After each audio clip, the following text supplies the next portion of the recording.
لیکن آقا جی کریم علیہ الصلوۃ والسلام سحری فرماتے تھے، اس لیے امت کے لیے سنت ہو جائے۔ حضور تو 15 دن وصال کے روزے رکھتے تھے، دن میں بھی رات میں بھی، سارا دن رات چل رہا ہے، کوئی حضور کو لیکن حضور نے یہ معاملات فرمائے تاکہ امت کے لیے سنت ہو جائے، برکت ہو جائے۔ امام طبرانی نے کبیر میں عبداللہ ابن عباس رضی اللہ تعالیٰ عنہما سے روایت کرتے ہیں کہ آقا جی علیہ الصلوۃ والسلام نے ارشاد فرمایا، 3 شخصوں پر کھانے میں انشاءاللہ تعالی العزیز حساب نہیں جبکہ حلال کھایا، روزہ دار اور سحری کھانے والا، سرحد پر گھوڑا باندھنے والا۔ یاد رکھیں، ہم جو کھاتے ہیں ایک ایک لقمے کے بارے میں اللہ پوچھے گا، ایک ایک لقمے کے بارے میں سوال ہوگا۔ فَمَن يَعْمَلْ مِثْقَالَ ذَرَّةٍ خَيْرًا يَرَهُ وَمَن يَعْمَلْ مِثْقَالَ ذَرَّةٍ شَرًّا يَرَهُ۔ ایک ذرہ برابر بھی جو ہے نا جی، اس کے بارے میں بھی، خیر کا ہو یا شر کا ہو، اس کے بارے میں سوال بھی ہوگا، اس کا اجر و جزا بھی ہوگا۔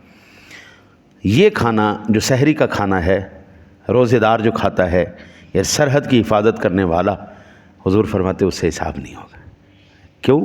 حلال کما کے پھر وہ کرے، حرام کو تو پھر ظاہری بات ہے کوئی سوال ہی نہیں جی۔ حرام کھانے کے بعد یا ایسا فیل کرنے کے بعد بندہ کسی عبادات کے اندر شامل ہو جائے تو وہ تو قبول ہی نہیں ہے نا، تو وہ تو معاملہ ہی نہیں ہے۔ میں ایک موٹی سی مثال دوں، مسجد بنائی، مسجد عبادت کے لیے ہوتی، نماز پڑھی جاتی، بچے پڑھائے جاتے ہیں، قرآن حدیث کا سارا معاملہ، لیکن وہی مسجد بنی اور سود کے پیسے سے، کیا وہ مسجد جائز ہوگی؟ وہ مسجد تو جائز نہیں ہے۔ اب میں کہوں کہ جناب یہ تو مسجد اللہ کا گھر ہے، یہ تو اللہ کا گھر ہے، تو پیسہ سود کا ہوا تو کیا ہوا؟ پیسہ حرام کا ہوا؟ وہ بابا تیرے سے اللہ تعالیٰ نے یہ مطالبہ ہی نہیں کیا تھا کہ تو مسجد بنا، جیسی مرضی بنا، حرام کا پیسہ ہو یا حلال کا پیسہ ہو۔ نہیں۔ آج بھی آپ کسی عالم دین سے مسئلہ پوچھیں کہ کیا مسجد کو میں صدقہ دے سکتا ہوں، تو آپ کو ہر عالم کہے گا نہیں جناب، آپ مسجد کو صدقہ نہیں دے سکتے۔ مسجد کو خیرات، زکوٰۃ، صدقہ ہم نہیں دے سکتے۔ کیوں نہیں دے سکتے؟ وہ مال کی میل ہے، حالانکہ زکوٰۃ، صدقہ، خیرات یہ تو خالصتاً حلال مال میں سے بندہ پیش کرتا ہے، لیکن وہ مال کی میل ہے، وہ میل ہونے کی وجہ سے ادھر نہیں دیا جا سکتا۔ وہ اس کے خاص مصارف ہیں جو قرآن نے بیان کیے، وہ انہی مصارف کے اوپر صرف کیا جائے گا۔ یہ نہیں کہ بندہ جو ہے وہ یہ چیزیں ادھر لے آئے، نہیں، ایسا نہیں۔ خاص مصارف ہیں، ادھر مسجد میں خالصتاً ہدیہ پیش کیا جائے گا، بس اللہ کو وہی قابل قبول۔ ایک بندہ عبادات کرے رو کے، وہ تمام شرائط جو قرآن و حدیث کے اندر دعا کی مقبولیت کی شرائط بیان کر دی گئی ہیں، وہ ساری کی ساری پوری کر دے، صرف ایک چیز ہو کہ وہ حلال کمائی نہیں کھاتا، حرام کھاتا ہے، اس کی کوئی شرط قابل قبول نہیں، کوئی شرط نہیں کہا۔ جب تک تمام شرائط، نماز کے اندر 6 شرائط ہیں، 6 نماز سے پہلے، بلکہ اندر نہیں باہر، نماز سے باہر 6 شرائط ہیں، وہ 6 شرائط پائی جائیں گی تو نماز اسٹارٹ ہوگی۔ پھر نماز کے اندر 7 فرائض ہیں، پہلے 6 شرائط ہیں، اندر 7 فرائض ہیں، ان 6 شرائط میں سے اور ان 7 فرائض میں سے ایک بھی اگر مس ہو گیا تو نماز نہیں۔ ان 6 شرائط کا ہونا، ان 7 فرائض کا پایا جانا، یہ تمام کے تمام جب تک مکمل نہیں ہو گئے حضرت، کوئی عبادت قابل قبول نہیں۔ اسی طرح حرام رزق صرف ایک لقمہ ہو، جتنے مرضی آپ سنتیں ادا کر لیں، وہ قابل قبول اللہ کی بارگاہ میں نہیں ہے۔ میرے آقا جی علیہ الصلوۃ والسلام کی ذات گرامی نے ارشاد فرمایا، اس کو امام احمد نے حضرت سیدنا ابو سعید خدری رضی اللہ تعالیٰ عنہ سے روایت کیا کہ رسول اللہ صلی اللہ علیہ وسلم نے ارشاد فرمایا، سحری کل کی کل برکت ہے، اسے نہ چھوڑنا، اگرچہ ایک گھونٹ پانی ہی پی لے، کیونکہ سحری کھانے والوں پر اللہ تعالیٰ اور اس کے فرشتے درود بھیجتے ہیں، اللہ تعالیٰ اور اس کے فرشتے درود بھیجتے ہیں۔ نیز عبداللہ ابن عمر صاحب بن یزید اور حضرت ابو ہریرہ رضی اللہ تعالیٰ عنہم سے بھی اسی قسم کی روایتیں آئی ہیں۔ حضرت میں کہتا ہوں سبحان اللہ، عام کوئی بندہ دعا دے دینا ہمارے لیے تو ہمارے لیے بڑی برکت کی بات ہوتی ہے، اللہ تعالی ہمارے معاملات سیدھے کر دیتے ہیں۔ اور جس کے اوپر میرا رب سونا درود بھیجے اور اس کے فرشتے درود بھیجیں، قبلہ کمال نہیں ہو گیا؟ رب سونے کی برکتیں، اس کے فرشتوں کی دعائیں آپ کے ساتھ شامل حال ہوں تو پھر بلے بلے۔ اس لیے ہمارے بزرگان دین نے بڑی اس پر ترغیب دی ہے کہ آپ یہاں پر خود روزہ رکھتے ہیں، افطار کرتے ہیں، لوگوں کو بھی کرواؤ۔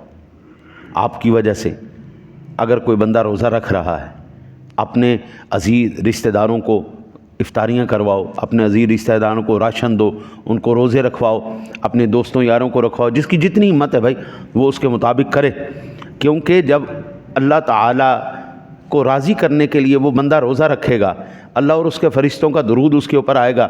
اس کے اوپر درود صرف اس کے اوپر نہیں آئے گا بلکہ اللہ تعالیٰ اس میں سے آپ کو بھی حصہ عطا فرمائے گا۔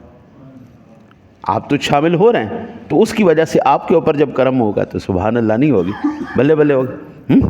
حضرت امام بخاری نے، امام مسلم نے، امام ترمذی نے، ان تینوں محدثین نے سہل بن سعد رضی اللہ تعالیٰ عنہ سے روایت کی کہ میرے آقا جی علیہ الصلوۃ والسلام فرماتے ہیں کہ ہمیشہ لوگ خیر کے ساتھ رہیں گے جب تک افطار میں جلدی کریں گے۔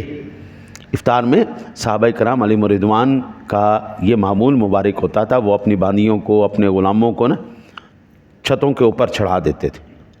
چڑھانے کے بعد پھر کہتے تھے دیکھنا سورج جیسے ہی غروب ہو جائے ویسے ہی آپ نے ہمیں بتانا ہے، یا غروب ہوتا تھا فوراً وہ روزہ کھول لیتے۔ آج تو ہمارے پاس الحمدللہ ٹیکنالوجی، سیٹلائٹس ہیں، ہمارے پاس ماہر فلکیات ہیں، باقاعدہ پورے کے پورے شعبے، جب وہ ہمیں بتا رہے ہیں آپ زیادہ سے زیادہ کیا کریں، ایک آدھ منٹ تھوڑا صبر کر لیں۔ مثلا اگر 6:14 پہ ہے تو آپ 15 منٹ پہ کھول لیجیے تاکہ جو شک ہے وہ بھی ختم ہو جائے۔ اتنا تو ٹھیک ہے، لیکن اتنا آگے لے جانا کہ رات ہی شروع ہو جائے، اور پھر دیکھو نا جی دھوکہ دینے کے لیے کیا کرتے ہیں، دھوکہ دینے کے لیے کہتے ہیں، اللہ تعالیٰ کہتا ہے ثم اتموا الصیام الی اللیل، اور رات آنے تک روزوں کو پورا کرو، اور بڑے پکے منہ کے ساتھ یہ بات کرتے ہیں کہ جناب دیکھو جی اللہ تعالیٰ نے تو رات کو کہا ہے، رات کا کہا ہے۔ وہ اللہ کے نیک بندے، تیری عقل کے مطابق تو قرآن نازل نہیں ہوا نا، قرآن تو اللہ نے نازل کیا ہے، اور سب سے زیادہ جو اس کائنات میں قرآن کی سمجھ ہے یا حقیقتاً جس کو آئی تھی، اس کا نام جناب محمد الرسول اللہ صلی اللہ علیہ وسلم کی ذاتی ہے۔ آپ کے بعد کائنات میں جو اللہ نے آپ کو سکھایا سمجھایا وہ کسی اور کو سمجھ میں نہیں آیا۔ اب میں نے ایک روایت عرض کی تھی کہ اللہ تعالیٰ ارشاد فرماتا ہے کہ سفید ڈورے سے میں آپ کو آیت مبارکہ سنائی دیتا ہوں تاکہ واضح ہو جائے بات۔ یہ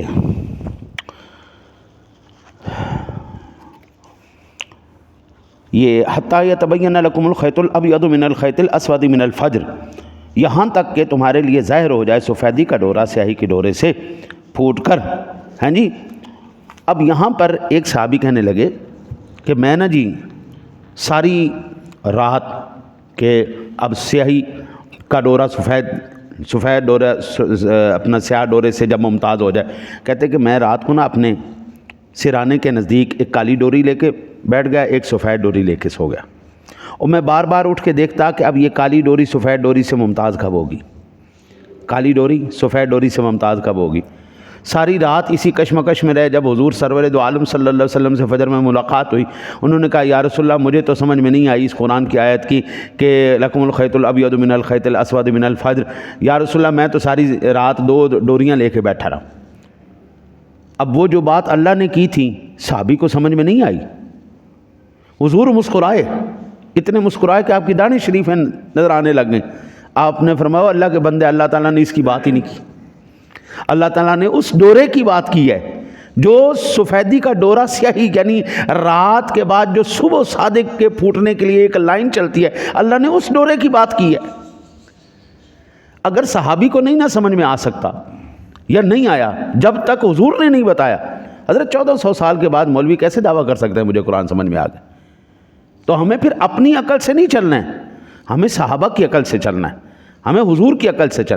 حضور سرور دو عالم صلی اللہ علیہ وسلم کی ذات گرامی نے اگر مغرب غروب ہوتے ہی کر لی افطاری تو ختم ہو گئی بات، اب میری عقل کے دروازے بند ہیں جی اس کا. اب میں یہاں پہ کہتا بروں نہیں جناب، یہ جو 14 صدیوں کے فاصلے پر لوگ جو افطاری کرتے آ رہے ہیں صحابہ سے لے کے یہاں تک، وہ سارے غلط کرتے آ رہے ہیں جی. 14 صدیوں کے بعد مجھے قرآن سمجھ میں آئے. مغرب کے بعد کیا شروع ہو جاتی جی؟ رات شروع ہو جاتی نا. تو رات کا ابتدائی حصہ کون سا ہے؟ مغرب کا حصہ ہے. پتہ نہیں یار یہ لوگ وہ کہتے جی ہم فیصلہ بچوں سے کروا لیں جی، بچے سے پوچھے جی رات ہو گئی کہ نہیں ہوگی. او بھائی بچوں سے تب پوچھا جائے جب اللہ اور اس کے رسول نے ہمیں کچھ نہ بتایا ہو. جب اللہ اور اس کے رسول نے ہمیں بتا دیا ہے، قرآن و حدیث میں موجود ہے، صحابہ کا عمل موجود ہے، تو ہم بچوں سے کیوں پوچھے؟ ایک کو بانا مذہب ہے. جی اللہ سے دعا ہے اللہ تعالیٰ آپ کو مجھے عمل کی توفیق عطا فرمائے.